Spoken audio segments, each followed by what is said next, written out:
I think they mixed my DNA up with someone else's, so I tested my entire family and found out the devastating truth. I never thought a random genealogy test would blow up my entire life. That sounds dramatic, but there's no other way to describe what happened when I spit into a tube 6 months ago because my best friend wouldn't stop talking about her ancestry results.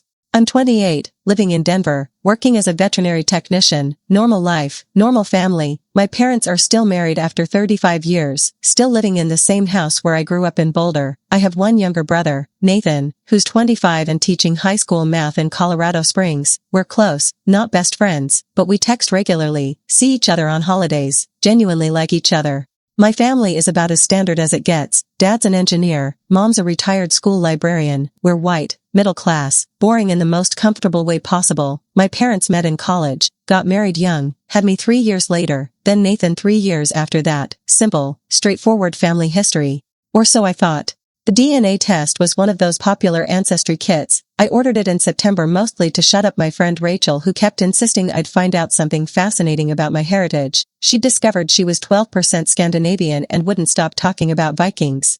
I assumed I'd be the standard mix of European ancestry that most white Americans turn out to be. My dad's family came from Germany and Ireland. My mom's side is English and Scottish. I expected the test to confirm exactly that and give me percentages I could share at dinner parties. The kit arrived in October. I spit in the tube, mailed it back, and forgot about it for 6 weeks. The results came back in late November. I opened them during my lunch break at work, expecting to spend 5 minutes looking at a pie chart and then get back to cleaning kennels.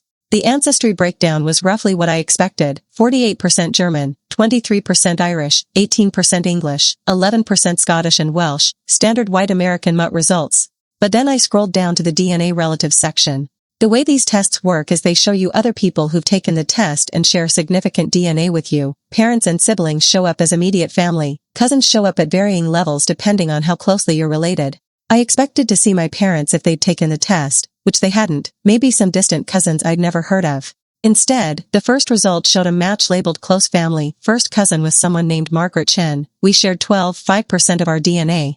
I stared at that for a full minute trying to make sense of it. I didn't have any cousins named Margaret. I didn't have any Asian cousins at all. My extended family was entirely white, entirely European ancestry. I assumed it was a mistake, some kind of database error. These tests weren't perfect and probably mixed up samples all the time. But then I saw the second close match, another first cousin, David Okonkwo. We shared 1% DNA. I definitely didn't have a cousin named David Okonkwo. I scrolled through the rest of the matches, dozens of people I'd never heard of, many with names that suggested Asian, African, or Hispanic heritage, people I shared enough DNA with that we had to be related, but who couldn't possibly be my relatives based on everything I knew about my family. My first thought was still that the lab had made a mistake, mixed up my sample with someone else's. That seemed like the only logical explanation. I called the testing company that afternoon, spent 45 minutes on hold before getting a customer service representative who listened to my concerns and told me sample mix-ups were extremely rare but possible. She said I could request a retest at no charge if I thought there'd been an error. I requested the retest immediately.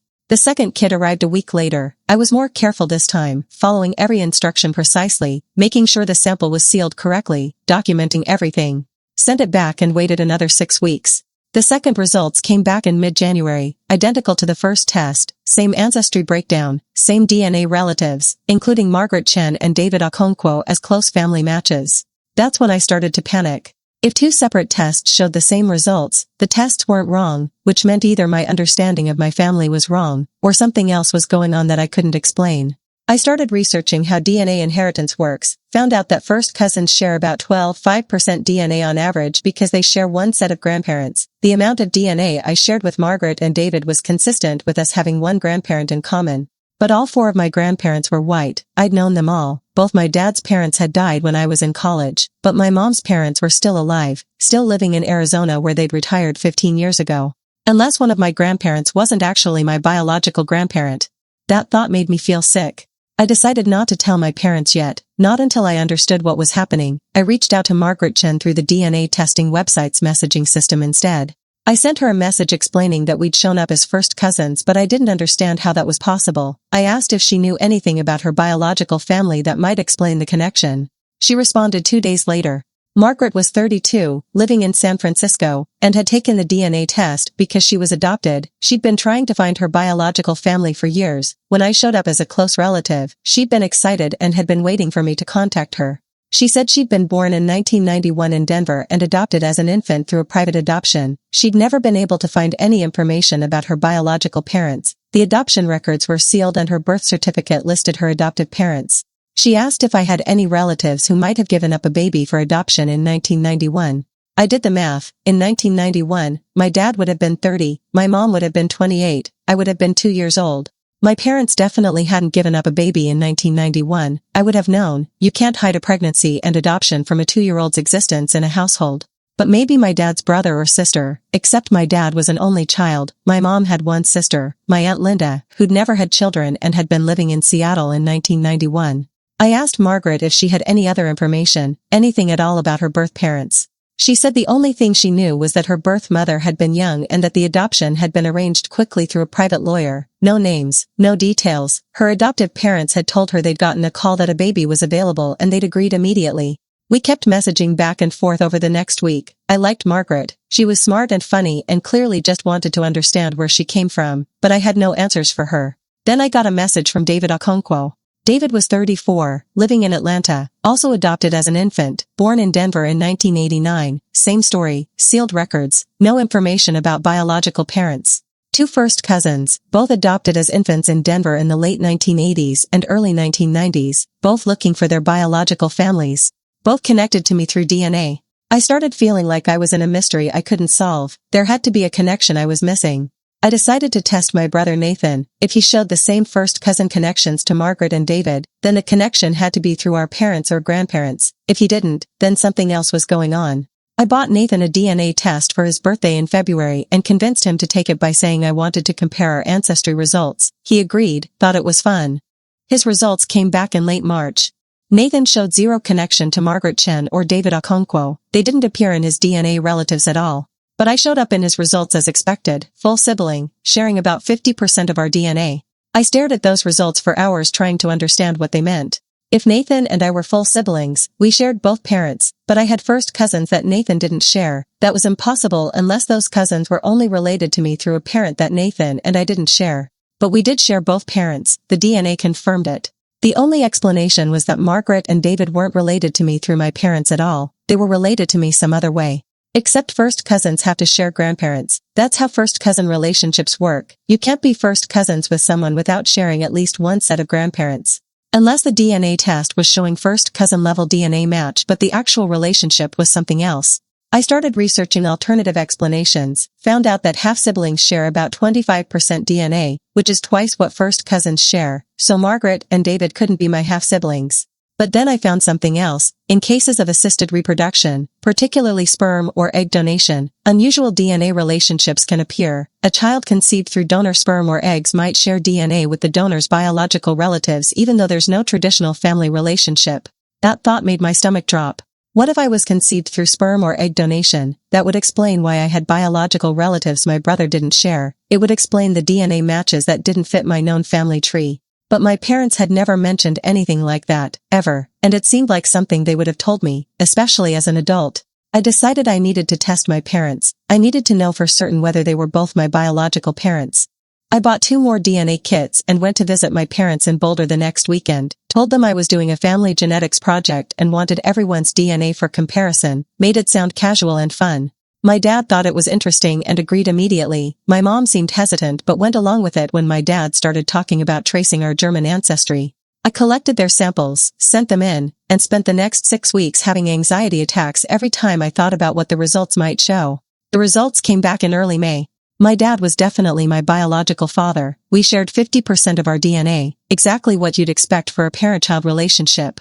My mother shared 0% of my DNA, 0. She was not biologically related to me at all. I sat in my apartment staring at that result and felt my entire understanding of reality collapse. My mother wasn't my biological mother.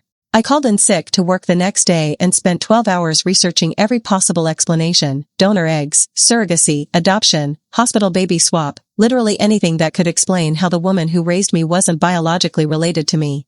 The most logical explanation was that I'd been conceived using a donor egg. My dad was my biological father, but my mom had used someone else's egg. That would explain everything. Why my mom wasn't my biological match, why I had first cousins she and Nathan didn't share, why my dad was still my biological parent. But why wouldn't they have told me, and who was my biological mother? I thought about Margaret and David, both adopted from Denver in the late 80s and early 90s, both showing up as my first cousins. If we shared a biological grandmother, that meant my biological mother was the daughter of the same woman who was Margaret and David's grandmother. My biological mother had siblings who'd given up children for adoption. Or my biological mother had given up children for adoption before I was born. That thought made me feel sick again. I needed to talk to my parents. This was too big to handle alone. I drove to Boulder the next weekend without calling ahead, showed up at my parents' house on Saturday morning and asked if we could talk. My mom knew immediately something was wrong. She got this look on her face like she'd been waiting for this conversation for 28 years. My dad looked confused. I told them I'd gotten DNA test results that showed mom wasn't my biological mother. I said it as gently as I could, but there's no easy way to drop that bomb. My dad looked shocked. My mom started crying. Then my mom told me the truth. She'd had ovarian cancer when she was 24. Before she met my dad, the treatment had left her infertile. When she and my dad got married, they'd known from the beginning that they couldn't have biological children together the traditional way. They'd looked into adoption, but the waiting lists were years long and the process was expensive and complicated. Then a friend of my dad's mentioned that his cousin worked at a fertility clinic in Denver that had a donor egg program. This was 1995. Donor egg technology was relatively new and not as regulated as it is now. The clinic matched them with an anonymous egg donor who fit my mom's general physical description: blonde, average height, healthy family history. The donor received $5,000. My parents received 6 eggs. 3 were successfully fertilized with my dad's sperm. 2 were implanted. 1 took. That embryo became me. My mom carried me for 9 months, gave birth to me, raised me. She was my mother in every way that mattered except genetically. They'd planned to tell me when I was older but kept putting it off. It never seemed like the right time. Then years passed and it became easier to just not mention it. They convinced themselves it didn't matter because I was theirs regardless of genetics. Nathan had been conceived the same way 3 years later using eggs from the same donor. They'd wanted us to be full genetic siblings even if we weren't biologically related to mom. I listened to all of this in complete shock. My mother wasn't my biological mother. I'd been conceived using donor eggs from an anonymous woman in the 1990s. Nathan and I were only half-siblings, sharing our father but not our mother. Everything I'd believed about my identity was wrong. I asked why Nathan's DNA test didn't show connections to Margaret and David if we'd been conceived using eggs from the same donor.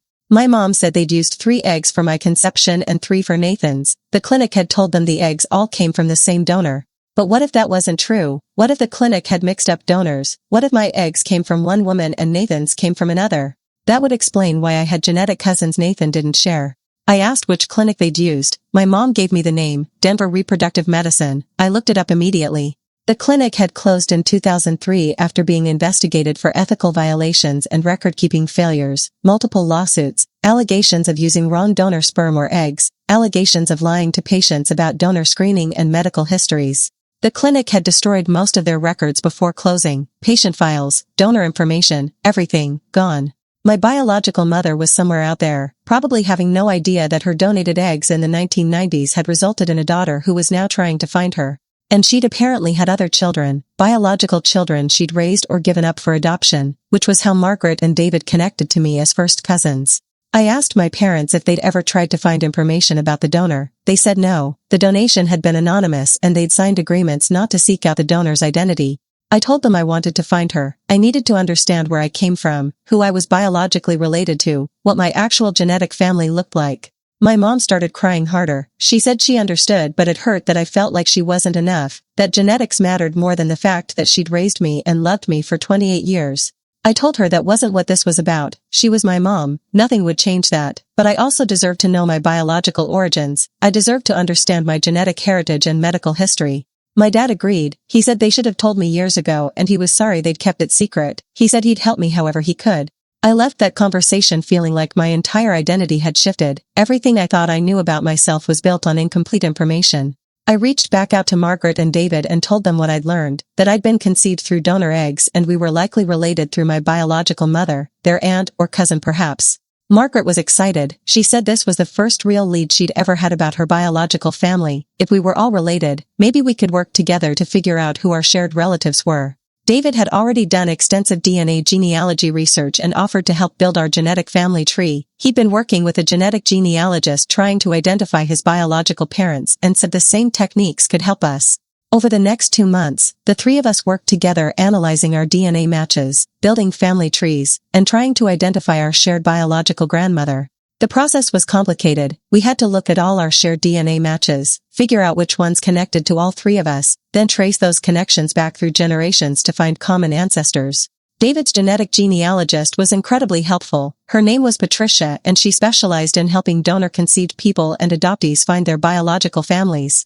By late June, Patricia had identified our shared biological grandmother. Her name was Dorothy Chen. She'd been born in 1935 in San Francisco to Chinese immigrant parents. She'd married Robert Chen in 1956, and they'd had 4 children together. Thomas born 1957, Lisa born 1959, Margaret born 1962, and Susan born 1965.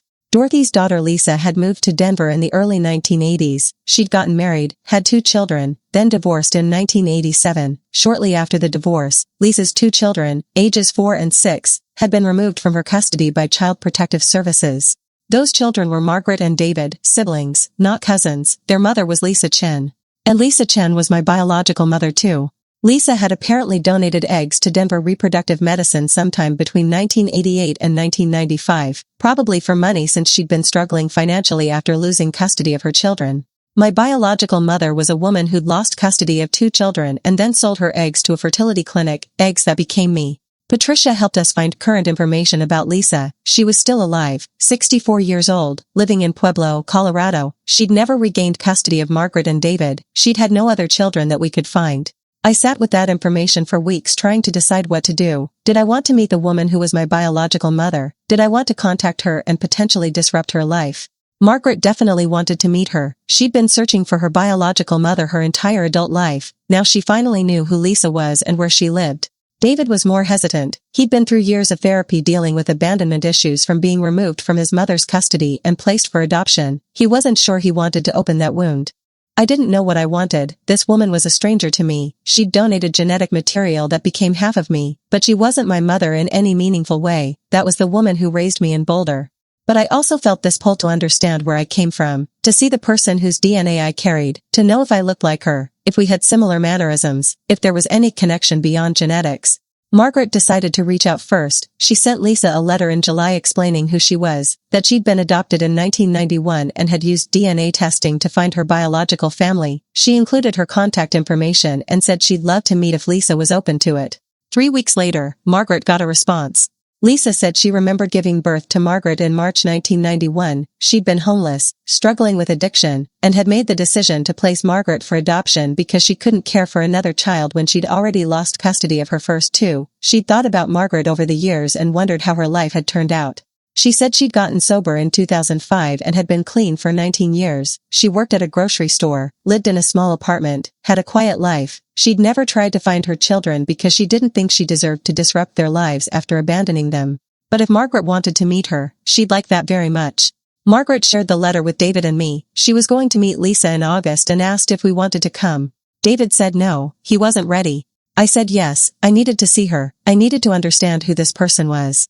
Update, meeting my biological mother. I met Lisa Chen on August 15th at a coffee shop in Pueblo. Margaret and I drove down together from Denver, both nervous and excited and terrified. Lisa was waiting when we arrived. I recognized her immediately even though I'd never seen her before. I have her nose, her eyes, her hands. The resemblance was unmistakable. She started crying the second she saw Margaret, stood up and hugged her and kept saying she was sorry. Sorry for everything. Sorry for not being able to take care of her. Sorry for giving her away.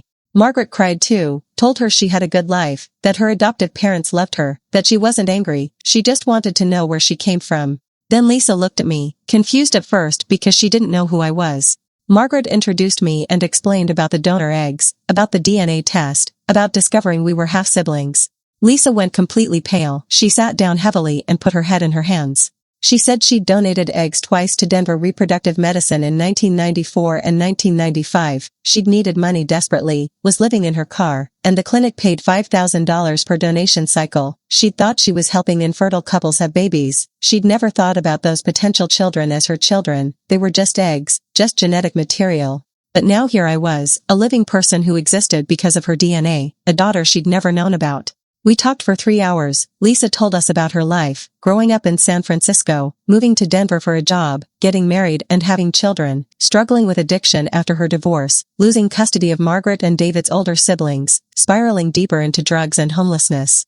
She talked about the years of addiction, the failed attempts at recovery, the guilt over her children. She talked about finally getting sober in 2005 with the help of a women's recovery program, about rebuilding her life slowly, getting a job, finding an apartment, staying clean one day at a time. She said she thought about her children every day, the 2 she'd lost to adoption and the potential children from her egg donations that she'd tried not to think about because it hurt too much. She asked about our lives, what we did, where we lived, if we were happy. Margaret told her about her life in San Francisco, her job as a nurse, her wife Rachel. She showed Lisa photos of her wedding. I told her about my life in Denver, working with animals, my family in Boulder. I showed her pictures of my parents, my brother Nathan. Lisa looked at the photos and said my parents looked like good people, that she was glad her eggs had gone to someone who could give a child a good life. She thanked me for not hating her. I told her I didn't hate her. I didn't know her well enough to hate her, but I was grateful she'd donated those eggs because otherwise I wouldn't exist. She cried again at that. We exchanged numbers before leaving, made tentative plans to stay in touch, maybe meet again in a few months. I drove home processing everything I'd learned. This woman was my biological mother. I existed because she'd been desperate enough to sell her eggs 29 years ago. I looked like her. I had her genetics, but she wasn't my mother in any meaningful way beyond DNA. My real mother was the woman who'd carried me, raised me, loved me for 28 years even though we didn't share genetics. I went to see my parents the next weekend, told them about meeting Lisa. My mom cried, asked if I wished Lisa had raised me instead. I told her absolutely not. Lisa Chen was a stranger. She was interesting and I was glad I'd met her, but she wasn't my mother. My mother was the woman who read to me every night, who helped with my homework, who taught me to drive, who stayed up with me when I was heartbroken, who loved me unconditionally. Genetics didn't make someone a parent. Love and commitment and showing up every day made someone a parent. My mom hugged me and cried harder, said she'd been so afraid that I'd find my biological mother and realize that she, the woman who raised me, wasn't enough. I told her she was more than enough, she was everything. Update 2, the rest of the story. David finally agreed to meet Lisa in September. I went with him for support. It was harder for David than it had been for Margaret and me. David had clear memories of Lisa from when he was young, remembered being removed from her custody, the confusion and fear, the foster homes before his adoption. He was angry in a way Margaret and I weren't. He told Lisa that her addiction had destroyed his early childhood, that he'd spent years in therapy dealing with abandonment issues, that knowing she'd sold her eggs for money while her actual children were in foster care made him feel like she valued money more than her kids. Lisa took it all, didn't make excuses, just said he was right and she was sorry and she understood if he never wanted to see her again. David cried, said he'd wanted to hate her but couldn't. She was just a broken person who'd made terrible choices and hurt people including herself. They didn't hug or make plans to stay in touch, but David said he was glad he'd met her, that seeing her as a real person instead of just the monster in his memories helped him process his trauma. I think that's all he needed. Final update, 6 months later.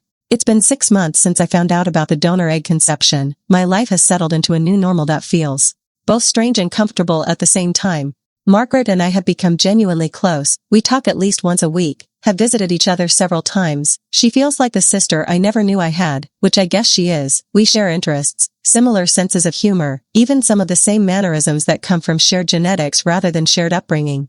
It's weird and wonderful having a sibling who's basically a stranger but also fundamentally connected to me. David and I are friendly but not as close. He's still processing everything and needs more space. We message occasionally, send updates about our lives. He's doing well, which is what matters. The 3 of us went to San Francisco together in October to meet our biological grandmother, Dorothy Chen. She's 88 years old, sharp as ever, and cried when she met us. She'd known Lisa had given up Margaret and David for adoption but hadn't known about the egg donation. Finding out she had a 3rd biological grandchild was overwhelming for her in the best way. Dorothy has introduced us to the rest of the Chen family. We have aunts, uncles, cousins we never knew existed. They've welcomed us completely, invited us to family gatherings, treated us like we've always been part of the family.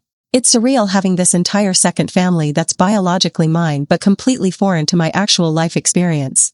My relationship with Lisa has remained cordial but distant. We text occasionally, have met up a handful of times for coffee. I like her. She's thoughtful and kind and clearly working hard to maintain her sobriety and build a stable life. But we're not close. There's no real mother-daughter bond because I already have a mother. Margaret has developed more of a relationship with her. They talk regularly, and Margaret says it's helping her process her adoption and understand where she came from. I'm happy for her. My relationship with my mom in Boulder went through a rough patch after I met Lisa. My mom was hurt and scared that I'd replace her with my biological mother. It took several long conversations and a few family therapy sessions to work through it. I finally got her to understand that meeting Lisa didn't diminish what my mom means to me. If anything, it made me appreciate her more. Lisa gave me genetics. My mom gave me everything else. There's no comparison. My mom and I are closer now than we've ever been. She's opened up about her struggles with infertility, her fears about not being enough as a non-biological mother, her guilt about keeping the donor conception secret for so long. I've forgiven her for not telling me sooner. I understand why they made that choice, even if I wish they'd handled it differently. My relationship with my dad hasn't changed much. He's still my dad, still my biological father, still the person who taught me to ride a bike and helped me move into my first apartment. Finding out about the donor eggs didn't affect our connection because that connection was never in question. Nathan took the news about the donor eggs surprisingly well. He was shocked initially, but once he processed it, he said it didn't change anything for him. I'm still his sister. We still grew up together. We still share our dad biologically and our mom in every way that matters. He's curious about his own biological mother though. His egg donor was different from mine, which means somewhere out there is another woman whose genetics he carries. He's thinking about doing his own search when he's ready. I told him I'd help however I could. The whole experience has completely changed how I think about family. I used to believe family was simple, the people you're related to by blood, the people you grow up with. Now I understand it's much more complicated than that. I have my family in Boulder who raised me and loved me. I have my biological mother Lisa who gave me genetics and life but not upbringing. I have Margaret and David who share my DNA but not my history. I have the Chin family who are biologically connected to me but complete strangers culturally. All of these people are family in different ways. Some connections are stronger than others. Some are based on love and time, others on genetics and curiosity.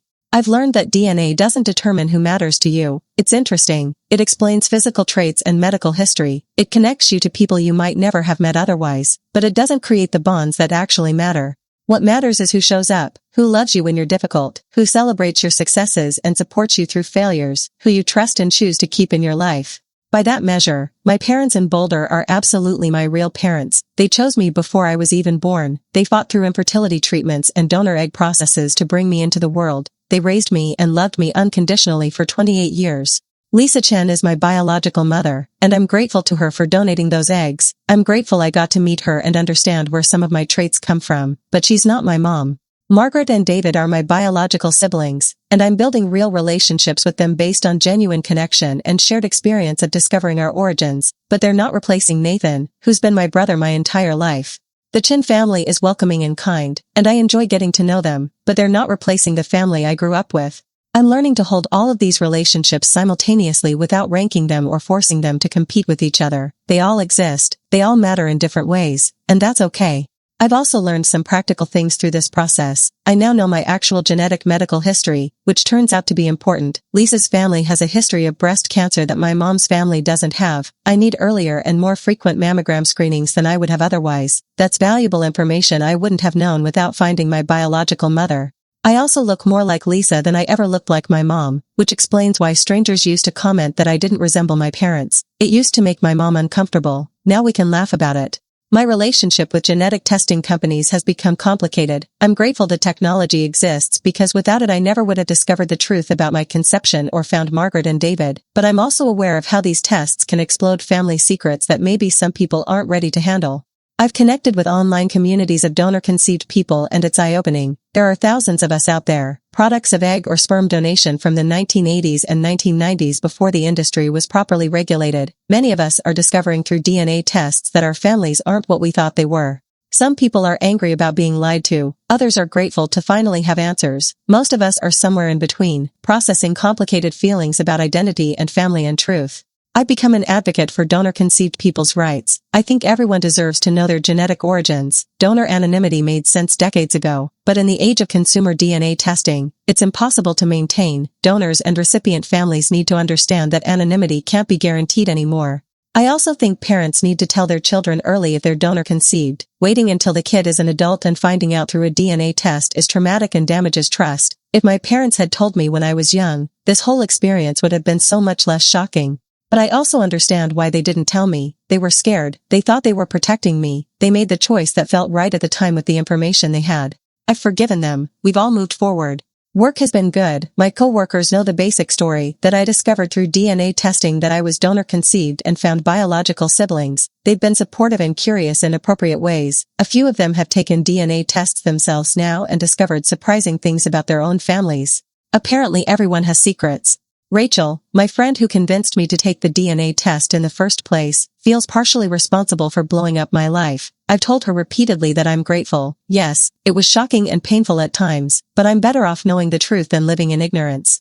She's also become friends with Margaret, which is nice, my two worlds overlapping in unexpected ways. I'm dating someone new. His name is Alex and he's a teacher. I told him about the whole donor conception situation on our third date because it felt important to be upfront about it. He thought it was fascinating and asked thoughtful questions and didn't make it weird. We've been together for 4 months now and it's going well. He's met my parents in Boulder and handled it perfectly, treating my mom with the respect she deserves as my actual mother while also being interested in hearing about Lisa and the Chen family. He gets that family is complicated and that all of these relationships can coexist without competing. Margaret is getting ready to try to have a baby with her wife through IVF. She asked if I'd be willing to donate eggs if they need a donor, since we're full biological siblings and her child would be genetically related to her that way. I said I'd think about it. The idea of donating eggs feels strange given that I only exist because of egg donation, but I also understand wanting to have a genetic connection to your child, and I love Margaret enough to help her if that's what she needs.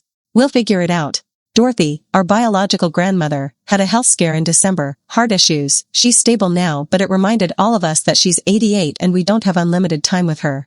Margaret, David, and I have made plans to visit her together in March for her 89th birthday. The whole Chen family is gathering and we're all invited. It'll be the first time all three of us are together with the entire biological family.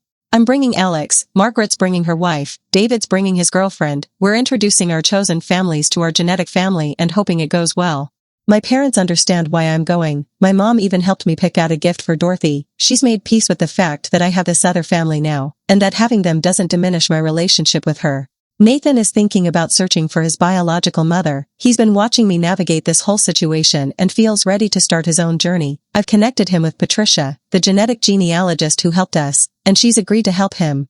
Part of me wonders if Nathan will find siblings too, if somewhere out there are other people who exist because of his egg donor, people who could become part of our expanding definition of family. I hope he does. I hope he gets the same opportunity one had to understand his complete genetic story. Looking back on the past year, I still can't believe a random DNA test led to all of this, discovering I was donor conceived, finding biological siblings, meeting my biological mother, connecting with an entire family I never knew existed. It's been the strangest, most challenging, most rewarding year of my life. I've learned that identity is more complicated than genetics, that family is more than DNA, that truth is valuable even when it's uncomfortable, that people can surprise you with their capacity for love and forgiveness and growth.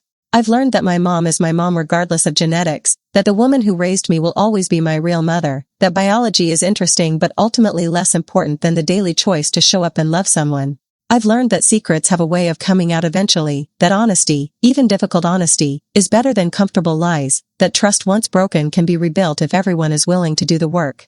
I've gained siblings I never expected, a biological mother I'm still figuring out how to relate to, an extended family that's welcomed me completely, a deeper appreciation for the family that raised me. I've lost some naivety about who I am and where I come from. I've lost the simple story of my origins that I believed for 28 years. But what I've gained is so much more valuable: truth, understanding, connection, growth. A year ago, I thought I knew exactly who I was. I was the daughter of 2 loving parents, the sister of 1 brother, a veterinary technician in Denver with a normal life and a simple family history. Now I know I'm so much more than that simple story. I'm donor conceived. I'm the biological daughter of a woman who struggled with addiction and made the choice to donate eggs when she was desperate. I'm the sister to people I didn't grow up with but share genetics with. I'm part of a family that spans cultures and continents and complicated histories. I'm all of these things at once, and somehow, that makes me feel more whole, not less. The truth didn't destroy my family, it expanded it. My parents are still my parents, my brother is still my brother, but now I also have Margaret and David and the Chen family and Lisa, all of these people connected to me in different ways, all of them part of my story. I'm grateful for all of it, the confusion, the discovery, the pain, the healing, the growth. I'm grateful that Rachel convinced me to take that DNA test. I'm grateful that the technology exists to connect people across biological relationships. I'm grateful for everyone who's been part of this journey. Most of all, I'm grateful for my mom, the woman who carried me even though we don't share DNA, the woman who loved me before I was born and every day since, the woman who was terrified of losing me when I found my biological mother but loved me enough to support my search anyway. She's my real mother. She always has been. She always will be. Genetics gave me life, but she gave me everything else. And that's the truth I'm holding on to as I move forward with my expanded, complicated, beautiful family. I thought they mixed up my DNA. Turns out they didn't. The DNA was always mine. I just didn't know the whole story of where it came from. Now I do, and I'm okay with that. Better than okay. I'm grateful.